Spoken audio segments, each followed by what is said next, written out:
আজকে কলকাতার রাস্তায় গৈরিক বসনধারী সাধু সন্তরা তারা পদযাত্রা করে আর সঙ্গে কিছু সংখ্যক হিন্দু মা ভাই বোনেরা তাদেরকে সঙ্গে করে নিয়ে আজকের পদযাত্রা রাসবিহারী মোড় পর্যন্ত এসে পৌঁছেছে।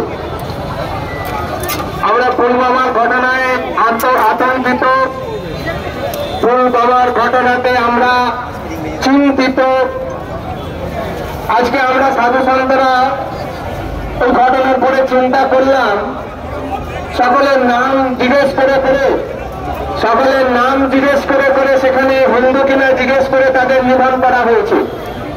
আর আমরা যদি গৈরিক বসন করে সেইখানে গিয়ে দাঁড়াতাম, সাধু সন্তরা যদি একটু পায়গাঁও দেখবার জন্য যেত, তাহলে তাদের কি নাম জিজ্ঞাসা করা হতো না নির্বিচারে সেখানেই গুলি চালিয়ে দেওয়া হতো?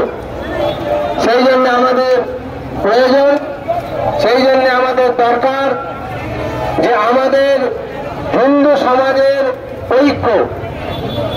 আজকে সকলেই বুঝে গেছে, সারা বিশ্ববাসী বুঝে গেছেন, তারা একটা অনুমান করে নিয়েছেন যে হিন্দু সমাজের মধ্যে ঐক্যের বড় অভাব। এরা বিভিন্ন মত, বিভিন্ন পথ, বিভিন্ন তিলক মালায় বিভক্ত, এরা জাতিতে বিভক্ত, এরা ভাষায় বিভক্ত, এরা আচারে অনুষ্ঠানে বিভক্ত, এরা ধর্ম অনুষ্ঠানে বিভক্ত। এই বিভক্ত বিভক্ত বিভক্ত সমাজকে সহজেই কাজ করে দেওয়া যায়, কিন্তু জানে না তারা আমাদের দেশে কুম্ভ মেলা হয়। কুম্ভ মেলাতে আপনারা গিয়ে দেখবেন, সেখানে জাতি বর্ণ ধর্ম নির্বিশেষে সেই অমৃত যোগে তারা একসঙ্গে একই জায়গায় স্নান করেন। আমরা জানি আমাদের মিলন কোথায় হতে হয়। অতএব যারা সেই ভ্রান্ত ধারণা নিয়ে বসে রয়েছেন তাদেরকে সাবধান করে দিচ্ছি, যখন জাগরণ হবে তখন কিন্তু 150 কোটি হিন্দু একসঙ্গে সারা বিশ্ব জেগে উঠবে।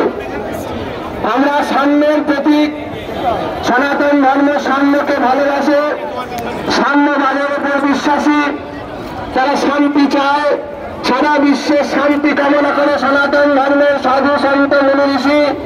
তারা বলে সর্ব সুখিনা সন্তু, সর্ব সন্ত নিরাময়া, সর্বভদ্রাণি পশ্যন্তু, মা কশ্চিৎ দুঃখভাগ ভবে।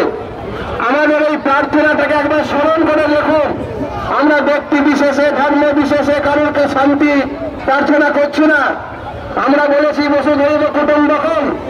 আমরা সেই জাতি সারা বিশ্বকে নিয়ে তাদের বিভিন্ন আচার অনুষ্ঠানকে এক করে নিয়ে চলতে পারি। সেই জন্য সিংহকে খেপিয়ে লাভ নেই, যদি খেতে যায় তাহলে কিন্তু সারা বিশ্বটা প্রলয় আসতে চলেছে। আপনারা তার অপেক্ষা করুন। এই বলে আমার বক্তব্য শেষ করছি। হরি ওম তৎসৎ।